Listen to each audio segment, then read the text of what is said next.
Namo Bhagavate Vasudevaya.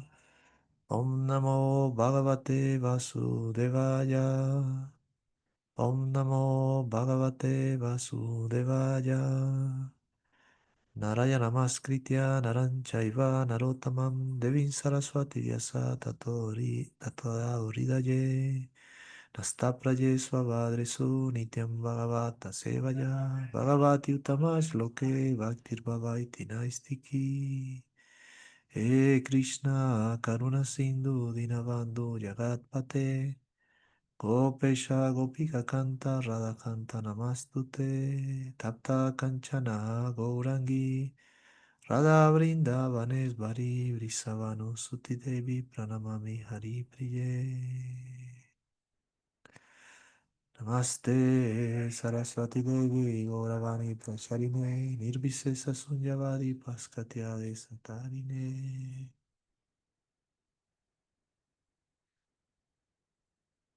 Continuamos entonces con el estudio de la introducción a la Bhagavad Gita de A.C. Bhaktivedanta Swami Prabhupada en nuestro recorrido de la senda del Bhakti, que podemos traducir como la escuela milenaria que nos permite entender qué es nuestra conciencia, dónde poner nuestros anhelos, cómo entrenar la parte más poderosa nuestra, que no es el cuerpo ni es la mente, sino que es nuestro propio corazón, donde residen los deseos o donde se alimentan los deseos. Puedes tener un cuerpo muy sano y hacer con él cosas horribles a la gente. Puedes tener una inteligencia muy poderosa y hacer cosas también horribles. Entonces lo que necesita es un buen deseo, que incluso no siendo tan inteligente o no con tremendo cuerpo, con una buena disposición interna puede hacer cosas muy maravillosas. Así podemos entenderlo, que es muy de sentido común. Lo siguiente es aplicarle un poco de atención constante, de método con unos preceptos, unas ideas, unos conceptos que se ponen en práctica, que se ponen en acción y que obtenemos un resultado. Todo eso con, con toda la atención posible, con toda la buena gana posible, con todo el entusiasmo. Todo surge del entusiasmo, es lo que más tenemos que cuidar, el que por alguna razón nos vimos entusiasmados en esta dirección. Se pierde fácilmente el entusiasmo y no es tan fácil de encontrar en términos del mundo. Vamos, que podríamos decir una persona de cierto nivel de sensibilidad necesariamente va a ver cómo hay tantas cosas que desaniman en todo terreno, ¿no? Lo que queríamos. Entonces hay que cuidar mucho nuestro entusiasmo, el utsaha, así se menciona. De hecho, es el primer consejo para este camino. Utsaha, entusiasmo. Dice, entusiasmo, confianza y paciencia, esas son las tres. Nuestro entusiasmo viene dado exactamente como un tesoro, como unas ganas de que sí ocurra. Entonces, con entusiasmo, con atención, con paciencia, con confianza, le damos la oportunidad que esto tenga efecto en nuestra vida, con todo lo exigente que es, a cierto nivel. Esto es muy interesante, el camino del Bhakti es muy interesante porque eh, puede resultar muy exigente para cierta parte de nuestra cabeza. ¿M? Digamos que cuando muchas veces lo tratamos de ubicar como esto que es en el mundo que yo vivo, términos externos, y uno dice, uy, pero es tan raro, ¿no? Y los mismos conceptos, muy raro, para la forma en que he estudiado las cosas en el mundo, tan raro, pero a la vez tan familiar para el corazón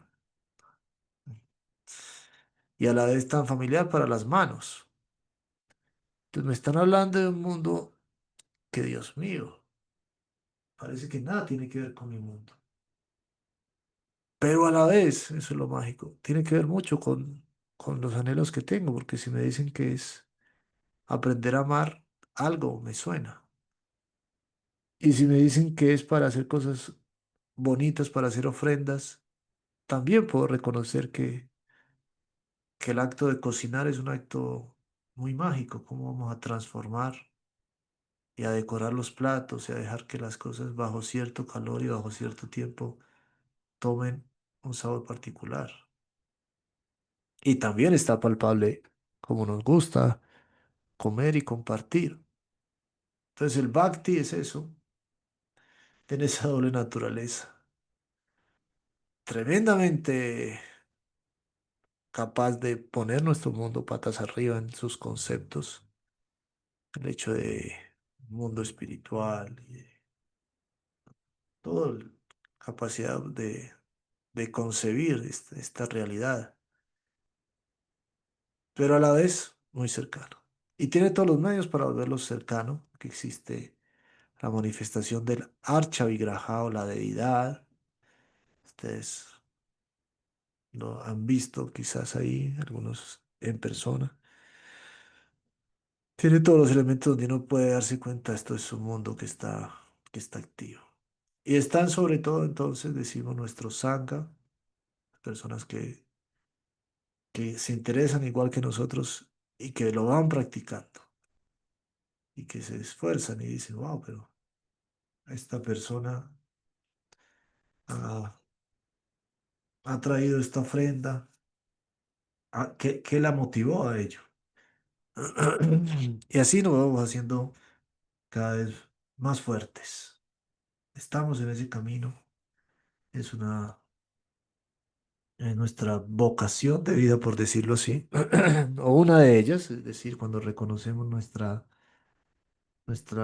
necesidad comunitaria, nos tomamos muy en serio. Pensamos, bueno, ya, reconozco mi necesidad comunitaria. ¿Cuál será? Una muy buena pregunta. ¿Dónde está mi comunidad?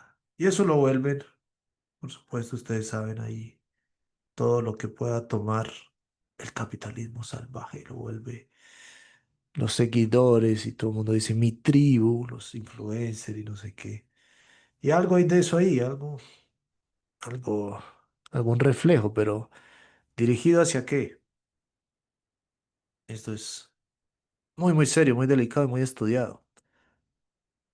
Cuando hablamos del ejercicio al que estamos invitados de escucha, lo repetimos muchas veces, nuestra escucha viene acompañada de, o debe dar como resultado, necesita sí ser complementada con un espacio libre, como somos, como aspiramos a ser hasta cierto punto, porque estamos muy condicionados, en donde yo digo, voy a dedicarle a esto que es tan importante un espacio en en sus propias lógicas. No impondré mi lógica, en sus propias lógicas. ¿Cuál es el espacio personal y libre que en las propias lógicas dedicamos a esto que complementa el acto de volvernos unos personas que escuchan? Ese acto es el canto individual. Entonces, se me explica. Si quiero entenderme, a lo que voy es, lo que puedo descubrir es un diálogo interno. Digo, bueno, ¿qué me mueve a mí? Entonces uno hace una lista de un montón de cosas que me mueve, que me lleva. Dice, pero sobre todo lo que tiene es un diálogo interno. Estás diciendo cosas donde tienes conceptos. Ahí vamos a llegar. Por eso el canto dice, esto es lo que va a pasar ahora, queridamente. Por eso también es tan duro en ciertos momentos. Darle el valor al canto y darle su lugar al canto es algo que poco a poco vamos conquistando, claro, nuevamente, bajo la inspiración y también, ¿por qué no decirlo?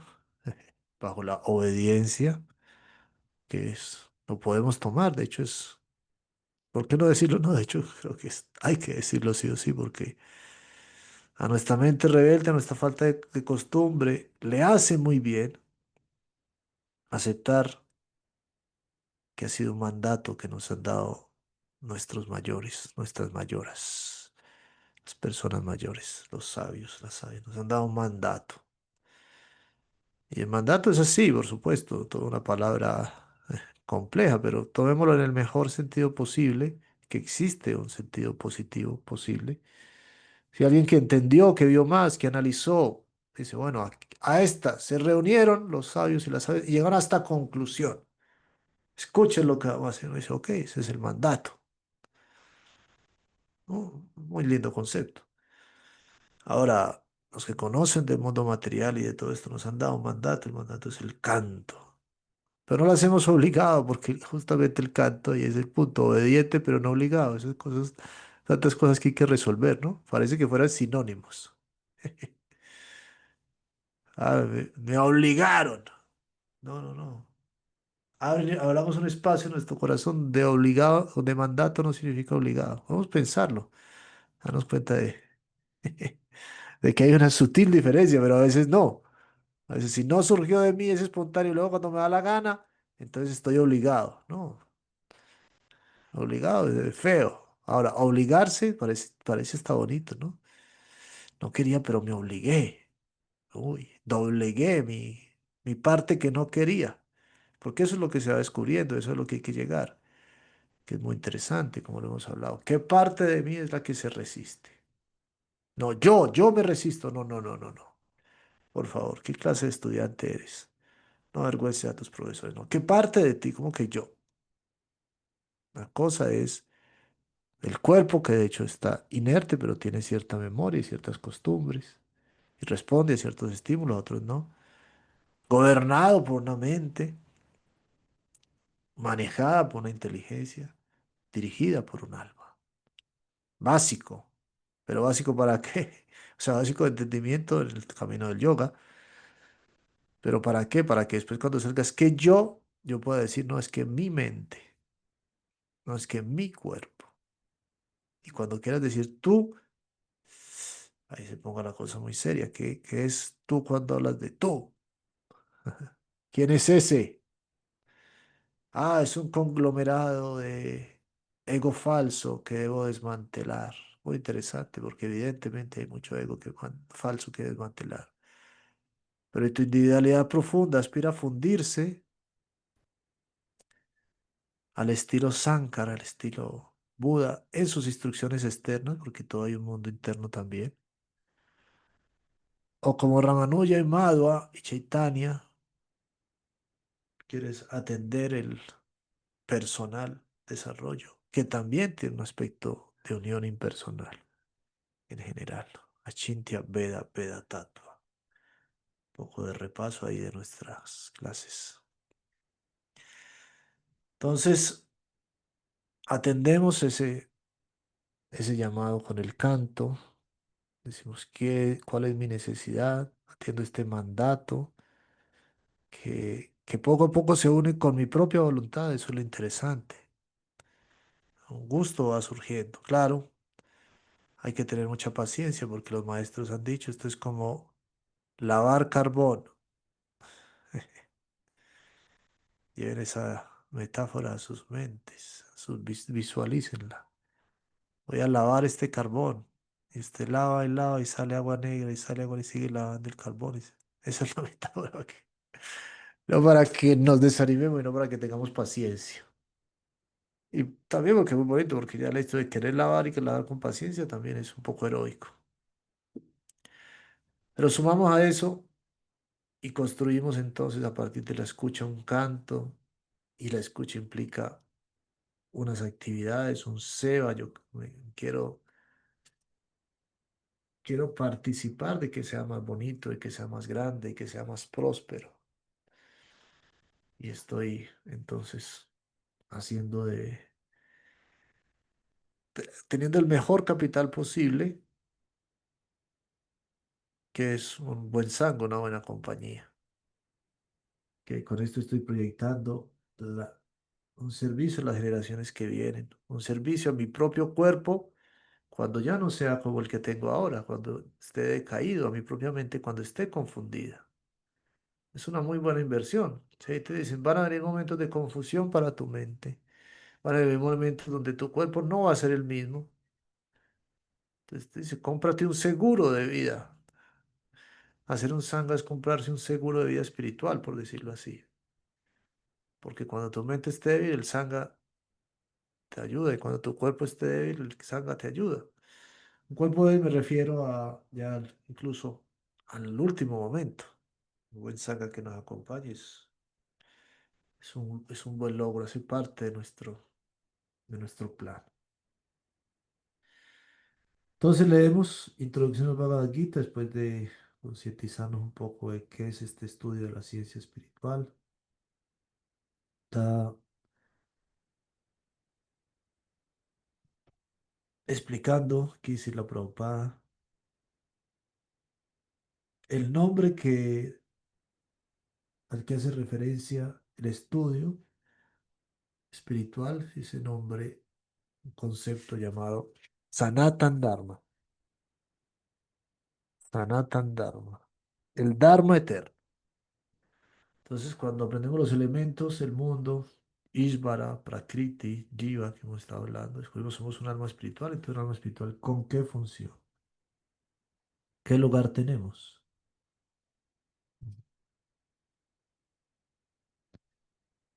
Entonces, Sanatan Dharma es el Dharma eterno, el deber eterno del alma. Eso traduce. Sanatan es eterno, Dharma es deber. Entonces, ¿cómo atender? Cuando me dicen, eres un alma, muy, muy importante, porque aquí nos quedamos muchas veces. Este es un punto central de nuestra escuela del Bhakti. Dice, ok, eres un alma que ¿qué? ¿Qué implica eso? ¿Qué hace? ¿Qué busca? ¿Cuál es su deber? ¿Cómo se desarrolla? Y te dicen, te damos la nacionalidad del Congo. Ahora eres un ciudadano del Congo. Y tú dices, ¿y dónde queda el Congo? ¿Y qué se come allá? Y a la vez recibir esta nacionalidad, ¿yo qué derechos tengo? ¿Qué obligaciones tengo? ¿Esto me da permiso para qué? ¿Esto ya qué? ¿Cómo es el trabajo? Etcétera, etcétera. Entonces te dicen, eres un alma espiritual. Necesariamente la siguiente pregunta hay que hacerla. La siguiente pregunta es, ¿y entonces de qué me ocupo? Ah, soy un alma espiritual. Ah, bueno, sigo con mi vida ya cuando me muero, entonces ya el descanso eterno, todo bien, ¿no? Alma espiritual, no te vas a volver un alma espiritual. Miren que es muy interesante. Ya eres un alma espiritual aquí, no te vas a volver en ese, eres aquí. Y si no lo entiendes ahora, no lo vas a entender después, porque vas a seguir la misma cobertura de un cuerpo a otro. Eso no es que suena muy bello y ese momento es muy importante de la muerte, pero no es tan así. Ya te moriste. ¡Pum! Muerte igual liberación. No, muerte no es igual de liberación. Muerte es igual a volver a nacer. Lo dice el Bhagavad Gita. Para aquel que nace, la muerte es segura. Para aquel que muere, el nacimiento es seguro. Muerte no es liberación. Quisiéramos, porque parece, porque dice como, uy, ya descansó de todo eso. Ya muerto no paga arriendo. ¿Cómo me van a decir que muerte no es liberación? Pero hay otros arriendos que va a pegar cuando vuelva y nazca. Otra vez vuelve y empieza eso. Entonces la liberación tiene que ser ahora, en tus conceptos, en tus deseos. Si no, esos deseos te van a seguir mandando a los siguientes cuerpos. Así funciona esto. Ay, pero la reencarnación es tan raro. Bueno, quítale eso. Si te cuesta, tienes prejuicio. No, en esta misma vida, ¿a dónde estás yendo? ¿A dónde están tus deseos? Eso no cambia. Entonces, alma espiritual significa hazte cargo de tus deseos aquí y ahora ya, ejércelo. Si eso te ha sonado, si te ha sonado interesante, entonces indaga por el deber eterno del alma. Eso es Sanatan Dharma.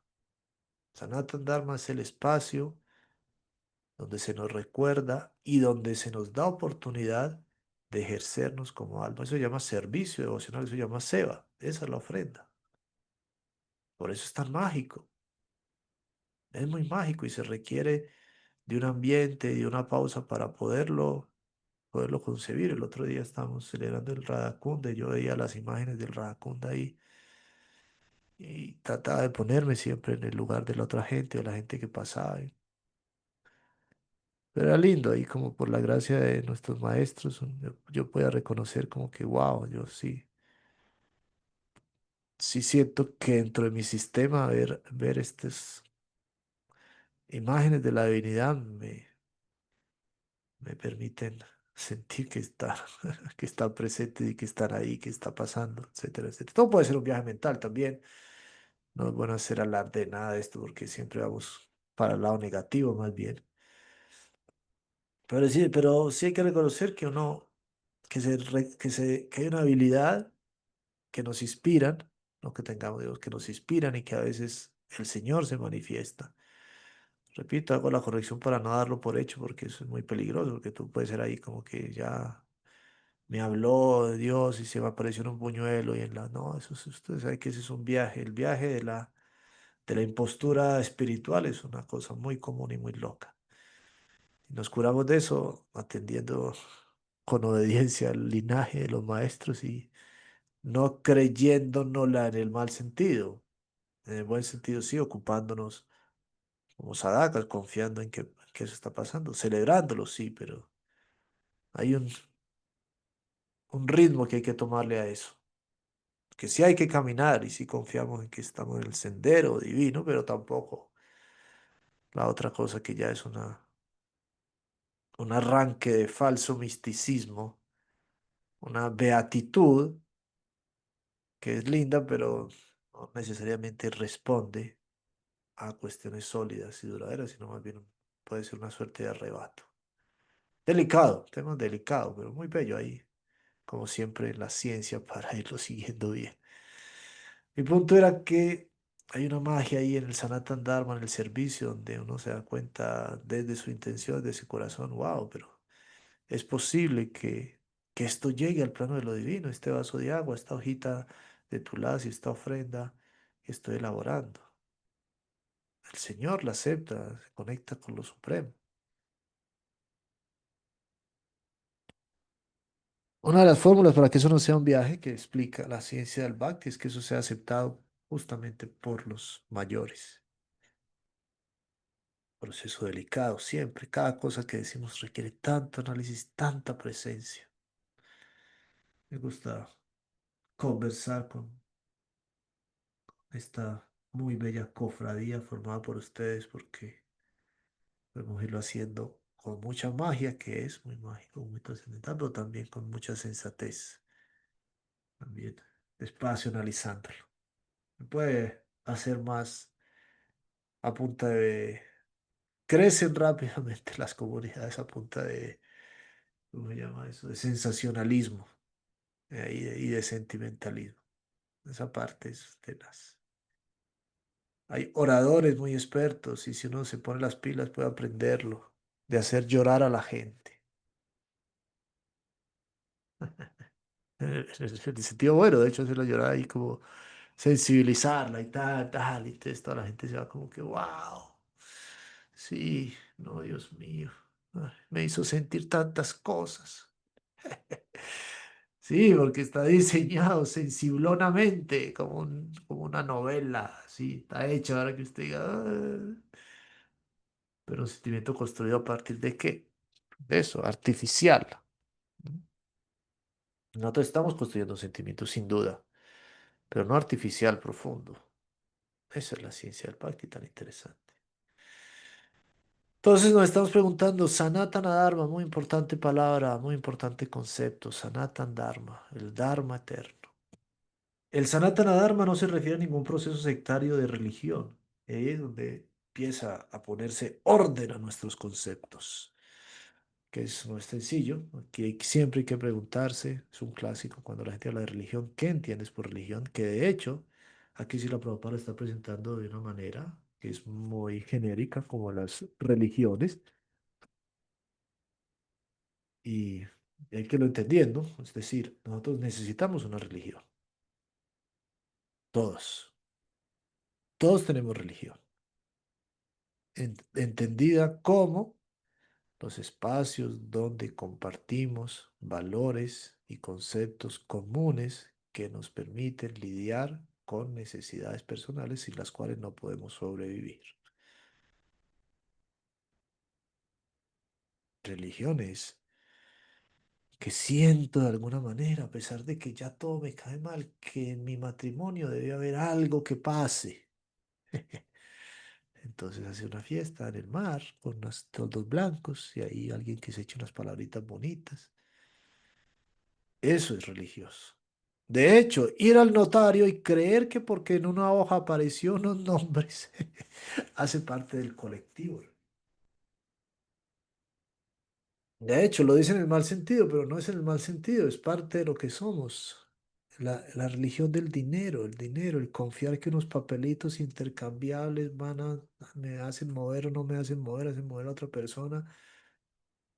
Eso hace parte del mismo caudal necesario. Religión, civilización, todo eso hace parte de lo mismo.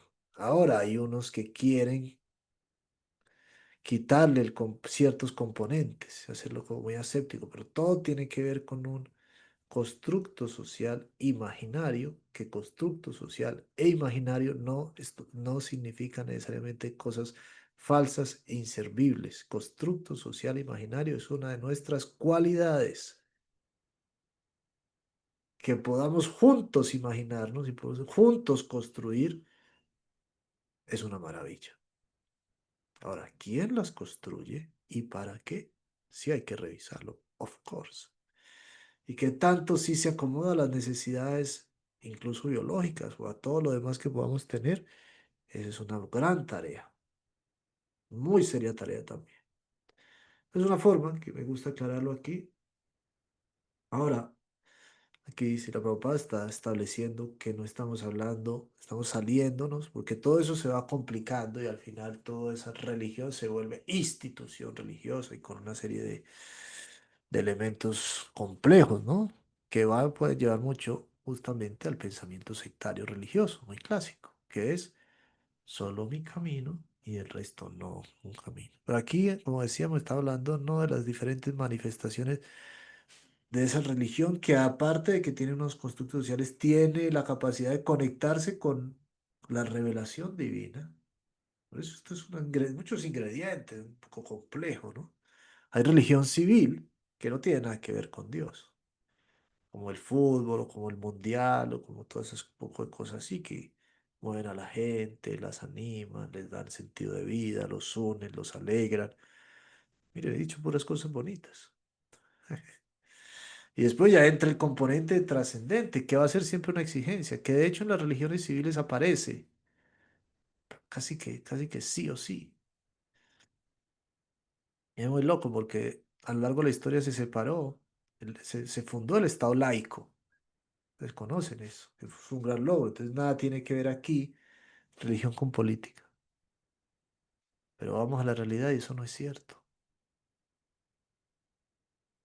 Lo demuestran los estudios en política. Cuando tal político en un país de mayoritariamente católica es saludado por el Papa, ok, entonces parece que sí es bueno. Entonces no es posible. ¿Por qué no es posible? Porque somos religiosos, porque somos religiosos en el sentido de religiosos hacia Dios, porque buscamos sentido todos. Entonces sí, lo podemos para ciertas instituciones y suena bien y lo entendemos que sea separado, Estado laico, pero en realidad no, la sociedad entera busca a propósito, busca a Dios, que siempre pongo el ejemplo. ¿Qué tiene que ver Dios con el fútbol? No tiene que ver nada. Esto es una actividad deportiva, no es una actividad religiosa, como les gusta decir bajo este Estado laico. Vamos a prestar este escenario para una actividad deportiva, no para una actividad religiosa. Y después empieza la actividad deportiva. Antes de salir al campo de juego, todos los jugadores se sientan a hacer un circulito a rezar. Y miras a la tribuna y antes de que empiece el partido, todos están persignando. Y después pasa lo mejor en la cancha, alguien mete un gol y empieza a orar y a dedicárselo a Dios. Dios mío. Y se muere alguien y todo hacen un minuto de silencio, de homenaje. Está presente, sí o sí. Reconocerlo no es fácil porque hemos tenido una pelea tremenda con todo eso, pero hace parte del momento histórico en el que estamos viviendo, ya después de tantas cosas. Digamos, nuestra educación nos puso ahí. Yo me siento muy orgulloso de poderlo entender. Ahora vamos al texto, dice no es una religión en el sentido, ya la entendemos que sí la Prabhupada lo menciona aquí, sectario de esa institución que se cierra. Sanatana Dharma es la búsqueda genérica del alma. Es muy bello. Nunca, eso es una.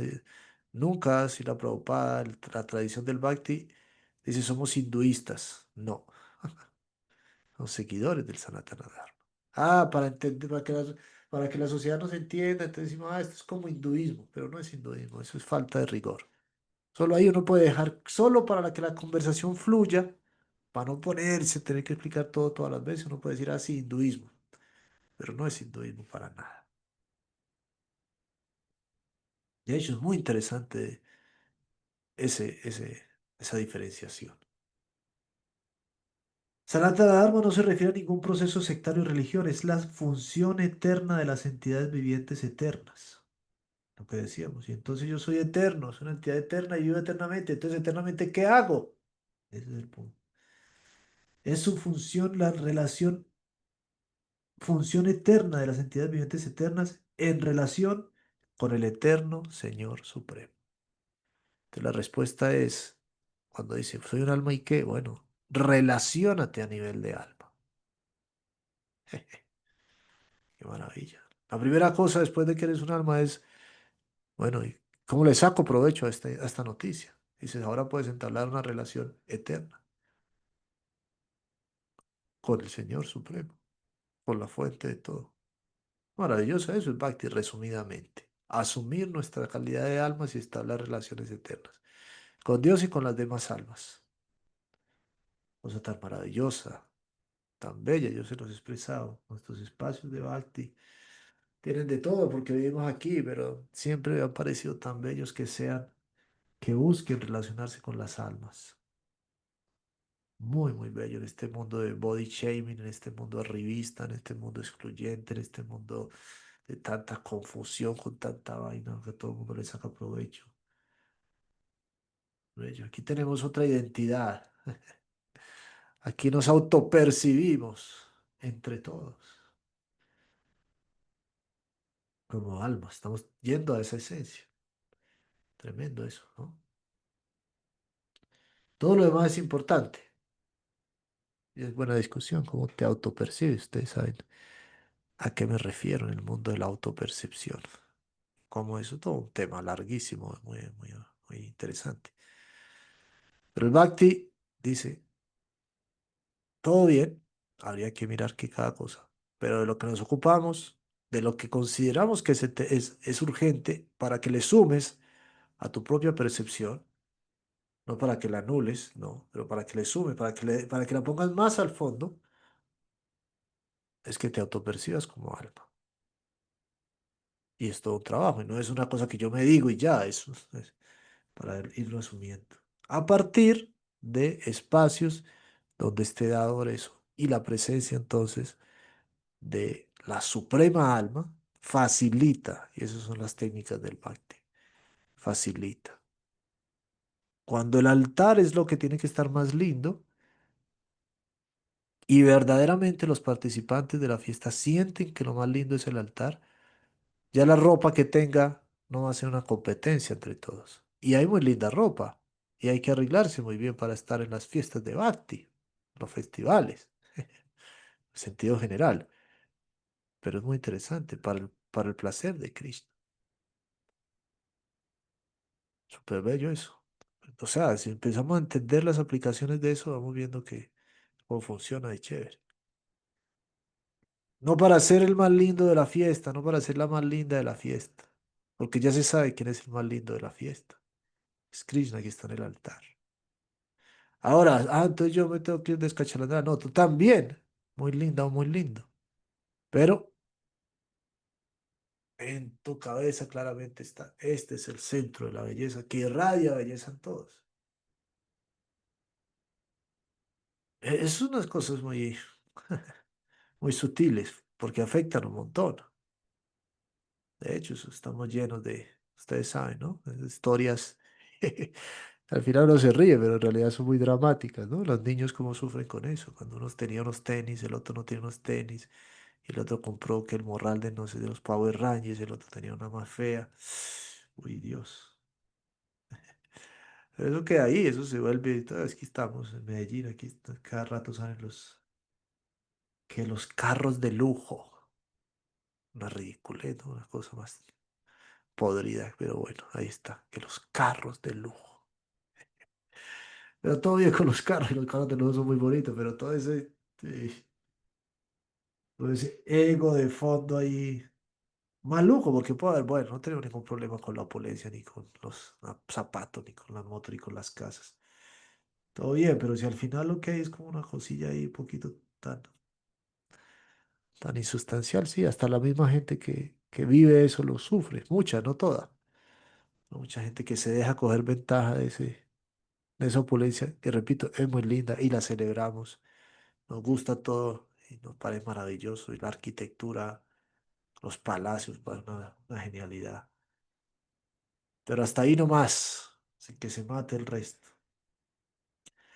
Como ya se dijo antes, el Sanatana Dharma se refiere a la ocupación eterna de la entidad viviente, es decir, la Ramanuja Acharya, un nombre familiar para ustedes, la mayoría. Como ya dijo, Sri Ramanujacharya ha explicado la palabra sanata como aquello que no tiene principio ni fin. De modo que cuando hablamos de Sanatana Dharma, debemos dar por sentado, en base a la autoridad de Sri Ramanujacharya, que dicho Sanatana Dharma no tiene principio ni fin. Mire qué maravilloso, qué locura. Pues sin principio ni fin, si en este mundo yo solo veo principio y fin de todo, pues bueno, estamos hablando no de este mundo, que no perteneces a este mundo. No nos cansamos de celebrar semejante noticia. Esto lo habíamos leído la vez pasada, solo que va saliendo nuevas reflexiones. La palabra religión es un poco diferente a la palabra Sanatana Dharma. Religión lleva consigo la idea de fe y la fe puede cambiar. Uno puede tener fe en un proceso particular y puede cambiar de fe y adoptar otra. Pero el Sanatana Dharma se refiere a aquella actividad que no se puede cambiar. Entonces, mire qué tan interesante. Incluso más al fondo, de eso tan bello que necesitamos, que es fe o la confianza, pero como que está en lo más, en la base de todo. Muy, muy interesante. Por ejemplo, al agua no se le puede quitar la liquidez, ni al fuego se le puede quitar el calor. De igual manera, a la entidad viviente no se le puede quitar su función eterna. El Sanatana Dharma es eternamente parte integral de la entidad viviente. Y esto es muy bello, mirar el mundo con estos ojos es muy chévere. De hecho, es tremenda herramienta pedagógica. Cuando en esta labor de servir desde el yoga, de servir desde la tradición del Veda, miramos a las demás personas, se nos enseña que tratemos de mirarlas como entidades vivientes que conocen en el fondo de su corazón o que estamos eternamente unidas a ellas porque compartimos el Sanatan Dharma. Eso que se volvió tan hippie de todos somos uno, tú y yo uno, que ustedes saben cómo se vuelve, lo que se vuelve muy hippie y al profe no le gusta para nada porque se vuelve muy estéril y muy dicho ahí como externamente nomás. Pero sí, todos somos unos en este sentido. Decimos que no nos gusta porque se vuelve ahí como un discursito así como hippie y uno se mete en el viaje ahí, ay, tú y yo lo mismo, oh, no sé qué. No, el Bhakti es muy riguroso y nos dice, bueno, estás entendiendo en qué sentido somos uno y eso qué implica. Y es muy bello, decíamos en términos para un profesor y pedagógicamente porque sabe, en el fondo hay unas necesidades y están en esa persona. Entonces es el típico, ¿no? Alguien tiene es drogadicto. ¿Qué está buscando? Ah, está buscando droga. No, no está buscando droga. Así, ese tipo de miradas van surgiendo. Bueno, otra cosa de la cual la droga parece darle el reemplazo. Como dice el famoso meme, que yo no sé si lo han visto, necesito comprensión, yo lo que necesito es comprensión, cariño. No sé si han visto eso. Uy, es más gracioso, ver cómo desalojar por allá un hijo más lacra de una señora. La señora es quejándose a unos periodistas y que se le apoderaron de la casa y vive ahí con el hermano, pero no, eso es, Dios mío, no, eso que es el mismísimo infierno. Y sale el muchacho y defendiéndose, no, yo lo que necesito es amor, comprensión y cariño, pero lo dice muy gracioso, no puede no dejar de reírse. Con todo respeto, porque sabe que es la miseria humana y no por degradarlo, pero sí resulta como, menciona un meme precisamente.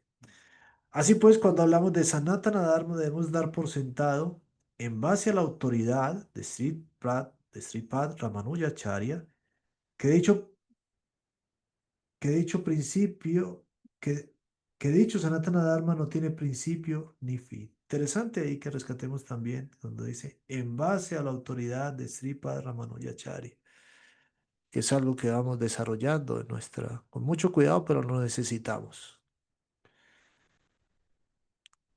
aceptar las autoridades, bien aceptadas, no ciegamente, pero esto nos va a hacer que aprendamos rápido y necesitamos aprender rápido, no en el sentido como decíamos de así, acelerando la cosa, pero sí porque la vida humana, si no es porque confiamos en, para ciertas cosas en las autoridades, no vamos a lograr llegar a ciertos conocimientos que necesitamos.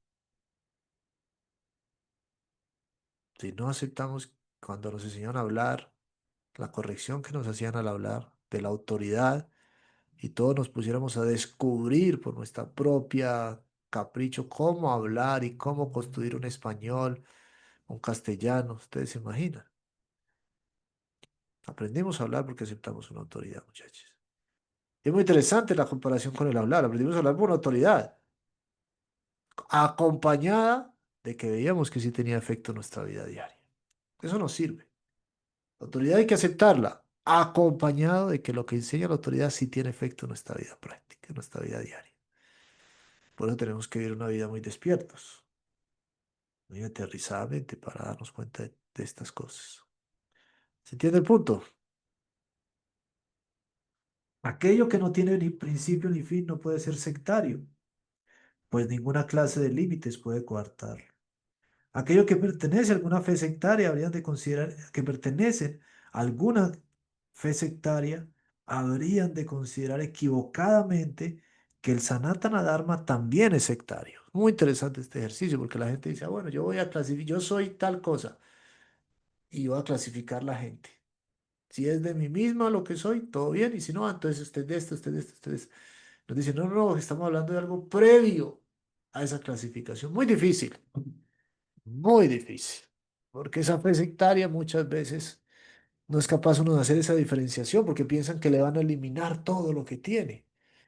No, nosotros necesitamos lo que decíamos, esa práctica religiosa externa, pero no es todo lo que tenemos. Podemos entender, esto es un constructo social, de hecho, un constructo social que ha funcionado y que lo defiende a la medida que funciona, pero no es el único y el último.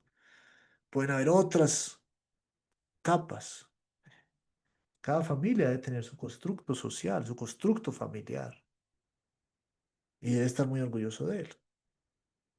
Los roles internos en general. Pero no pienses, estos son los últimos roles que existen. Ahora, ¿cómo combinamos los roles sociales? Pues en eso estamos. Esa es la gran pelea de ahora. Los roles la perspectiva de género. Famoso. Interesante, ¿verdad? Cómo se construye eso. Pero cuando se hace justamente desapasionadamente, que es muy difícil, podemos saber qué es bien, qué no es bien. Exacto. Y es donde yo digo que constructo social no es peyorativo siempre. De hecho, es muy cualitativo. Y hay unos, ahí entramos a hablar, y ahí vamos, que al entender la base que hay detrás, el Sanatana Dharma, que es muy profunda, imagínense, es el servicio al Supremo. Si ponemos todos los demás elementos al servicio de ese, cuando nos hemos tomado el trabajo de entenderlo bien, ahí verdaderamente todos son bienvenidos. No es un discurso barato para salir del paso cuando decimos los practicantes de yoga reciben, se compagina con cualquier tipo de credo sensato, porque sabemos que también son locos. No es un populismo, es en base a esta comprensión.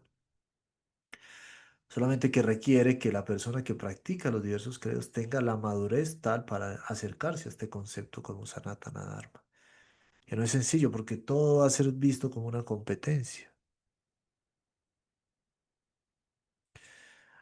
Desde esa perspectiva de la autoridad, en vez de obligación, podría ser autorización, autorizarse. ¡Wow! Qué buena reflexión, Eddie, que no la había leído. Esto ahí no, esta está recién, que había sido antes. Sí, así es, volviendo. en este tejido que vamos haciendo del discurso. Sí, es muy poderoso porque autor significa que hay que alguien que lo hizo. Entonces, si a esa reflexión que nos regala aquí, Eddie, que es autorización, me han dado la autorización, muy bello, sí, me han dado la autorización para manejar un carro.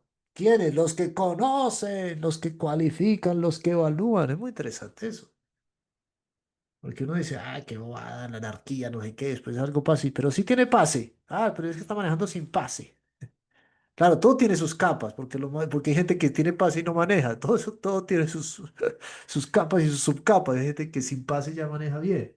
Y si hay una emergencia y el único que sabe manejar en la casa es justamente no tiene pase, pero hay que salir, hay que andar en carro si sea sin pase. Todo eso tiene sus capas y sus excepciones muy interesantes. Pero no hay que pelear necesariamente con el que autoriza. Ahora, Edith, y todos aquí, el Veda nos propone el autor supremo. Es muy tenaz, sí, autorizado por Dios, muy, muy poderoso, ¿no? Pero es bello, es complejo, ¿no? Pero muy chévere. Autor es una muy buena palabra. Autor es quien lo hizo, quien se hace cargo, porque también somos autores de cosas. Y están los famosos derechos de autor, que estamos de acuerdo, ¿no? Como a alguien le van a robar ahí algo que tiene que tener su mérito, el autor. Y de hecho, autor también tiene que ver con persona, ¿no? ¿No? Eso cuando dice, qué increíble novela, la escribió la IA. Ok, yo creo que va a ser muy entretenido, pero alguna magia se pierde ahí. La escribió la IA, es tan buena, tiene unos finales tan chéveres. Me voy a sentar a ver esta novela, esta partida de ajedrez de esta IA contra esta otra IA. Pues sí, pero... Y, y entonces, ¿qué más sigue? ¿No? Preguntas muy actuales. Nos abre ahí como un abismo en el pensamiento muy chévere. Regresamos aquí, bueno, tiene que ver con todo. Regresamos a lo que el concepto bajo el cual se dice que el yoga, la tradición del Veda, es compatible con todas las manifestaciones que conocemos como religiones o que se han manifestado así en nuestras instituciones religiosas. Diferentes caminos, sí, porque no está hablando de lo genérico. Voy a decir, la religión del amor, sí, pero también se vuelve muy hippie. Sanata Dharma es más específico, podemos decir en esas palabras. Yo no sigo la religión del amor, sí, pero a veces eso es como, uf. Aquí más técnico, y más técnico no porque queramos volverlo técnico ahí para complicarlo, no, técnico porque va a requerir después otros elementos que van acompañando este Sanatana Dharma. Por eso insistimos, hablamos de una ciencia, de unos elementos que lo componen. Aquellos que pertenecen a alguna fe sectaria habrían de considerar equivocadamente que el Sanatana Dharma también es sectario. Pero si profundizamos en el asunto y lo consideramos a la luz de la ciencia moderna, podemos ver que el Sanatana Dharma es la ocupación de toda la gente del mundo y más aún de todas las entidades vivientes del universo. Una fe religiosa no sanatan puede que tenga algún comienzo en los anales de la historia humana, pero no existe comienzo en la historia del Sanatana Dharma, porque este último permanece eternamente con las entidades vivientes. En lo que respecta a la entidad viviente, los sastras autoritativos determinan, ahí está, mira qué lindo, sastras autoritativos, que tiene que ver con autorización, autorizarse, autor. Esto es autoritativo. Miren qué interesante. Los astros autoritativos, sí, que muy chévere, ¿no? Todo eso se deriva de ahí cuando dice, llegó la autoridad. Todo mal, ¿no? Es de cierto vista punk. La autoridad, uy. Pero ¿quién es la autoridad aquí? ¿Quién es el autor? ¿Quién es el responsable? ¿Quién es el que dio origen? Es tan bello eso, ¿no? Los astros autoritativos, que tienen un autor que es Dios mismo, determinan que para ella no hay nacimiento ni muerte para el alma. En el Gita se establece que la entidad viviente nunca nace y nunca muere. La entidad viviente es eterna, indestructible y continúa viviendo después de la destrucción de este cuerpo material temporal. En relación con el concepto de Sanatana Dharma, debemos tratar de entender el concepto de religión a partir del significado de la raíz sánscrita de la palabra dharma, perdón.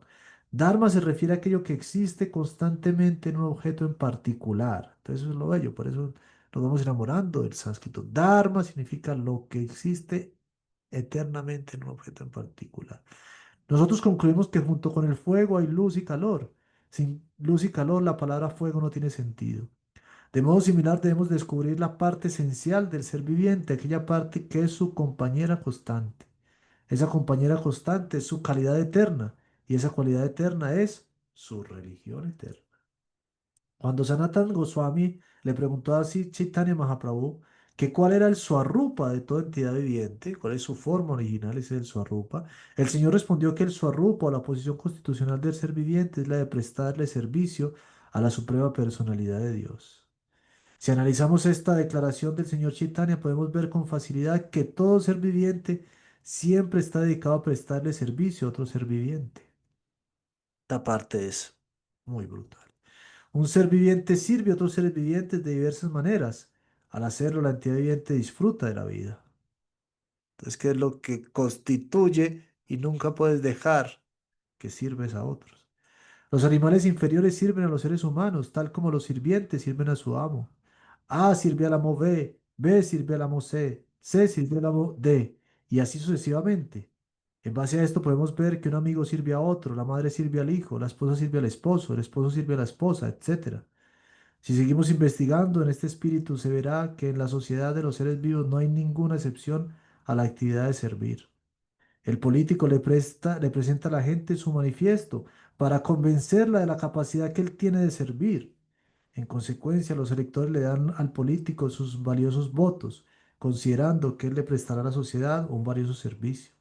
El vendedor sirve al cliente y el artesano sirve al capitalista. El capitalista sirve a la familia y la familia sirve al Estado en términos de la capacidad eterna del eterno ser viviente. De esa manera podemos ver que ningún ser viviente está exento de prestarle servicio a otros seres vivientes y por lo tanto podemos concluir con toda seguridad que el servicio es el compañero constante del ser viviente y que el prestar servicio es la religión eterna del ser viviente. Muy contundente. Esto verdaderamente me parece arrollador y muy lindo de analizar y muy animante también y muy aplicable a nuestro Sangha. Esta pregunta es cómo servimos al Sangha. Ahí está distribuida la sociedad, esas líneas de servicio. Y estamos inmersos en una muy salvaje y muy triste. El yoga nos propone una integración social, una línea de servicio sensata, a partir de que sus practicantes se lo pregunten y lo asuman y participen de ello según sus propias capacidades, su propio presupuesto y su propio tiempo. Ora Premanandi Haribol.